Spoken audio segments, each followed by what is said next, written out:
Assalomu alaykum. Bugun sizlar bilan Spring Boot Security haqida qisqacha gaplashamiz.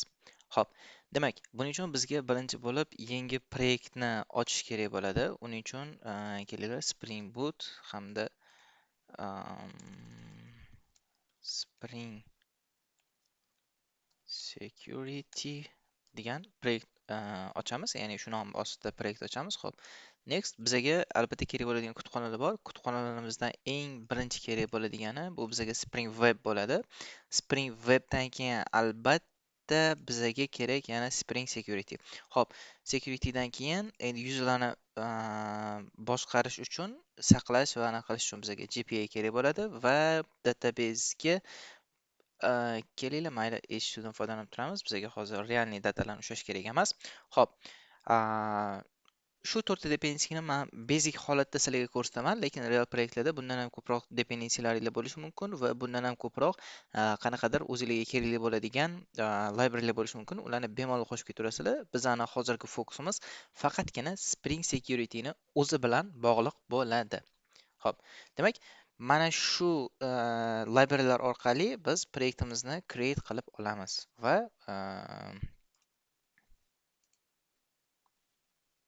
ochilguncha biroz kutamiz. Xo'p,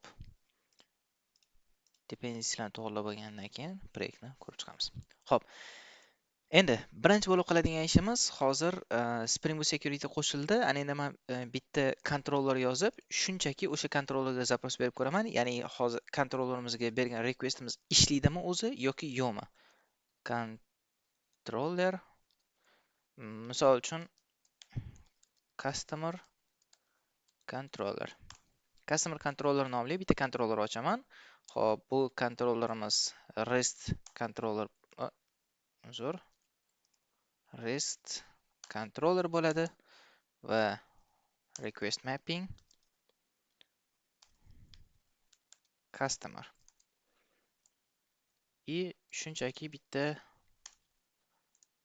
get method yozamiz. Public response entity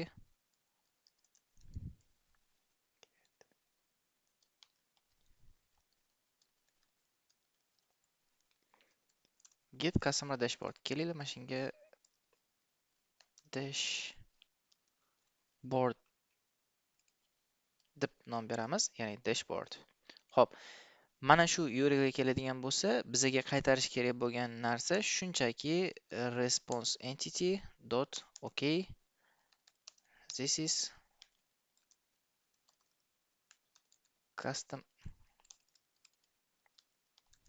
customer dashboard.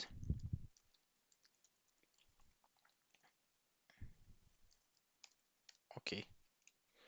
Bo'ldi. Xo'p, endi dasturni bitta ishlatib, uni test qilib ko'ramiz va nima qaytishini tahlil qilib ko'ramiz.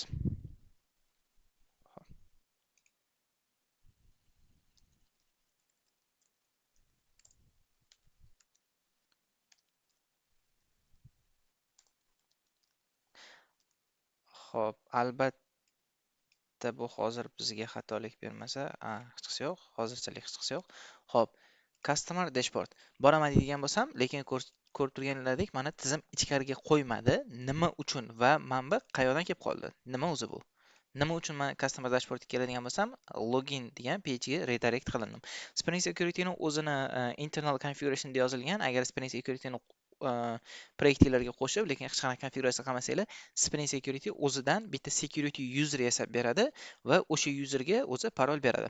Xo'p, u parolini sizlar mana bu yerda ko'rib turishingiz mumkin. Bu aynan tizimdagi hamma API larga kirish uchun mana shu paroldan foydalanish kerak bo'ladi. Xo'p, endi buni parolni qo'yamiz va username ga user deb yozasizlar. Default holati bu user bo'ladi. User deb qo'yadigan bo'lsam, ana endi ko'rishingiz mumkin. This is customer dashboard degan yo'lga keldi. Lekin bizda boshqa muammo bor. Bu browser based login. Ya'ni brauzerdan tashqari boshqa qanaqadir klientlar bilan kiradigan bo'lsak, bu afsuski bizga ishlamaydi. Shuni shunchaki test qilib ko'rish uchun request nomli bitta fayl ochamiz va request nomli faylda kelinglar, o'sha http localhost 8080 customer dashboardga bitta zapros berib ko'ramiz. Xo'p, requestni jo'natganimizdan keyin ko'rishinglar mumkin, ya'ni bizada 401 error keldi va bizaga deny bu tizim bizaga kirishga ruxsat bermadi. Endi bu yoqda afsuski bizaga login page chiqarib bera olmaydi. Bu brauzer emas, bu shunchaki qanaqadir bitta client, mobil bo'lishi mumkin, desktop bo'lishi mumkin va boshqa turli xil serverlar bizada ma'lumot olishga harakat qilayotgan bo'lishi mumkin. Bunaqa holatlarda biz login pejni taqdim qila olmaymiz va biroz muammolarga duch kelamiz. Ana endi shu loginni Spring Security'ning o'zinikini emas, sizlar bilan qanaqa qilib o'zimiz custom holatda Spring Security'ni konfiguratsiya qilishimiz va o'sha konfiglardan real proyektlarda foydalanishni birgalikda ko'rib chiqamiz.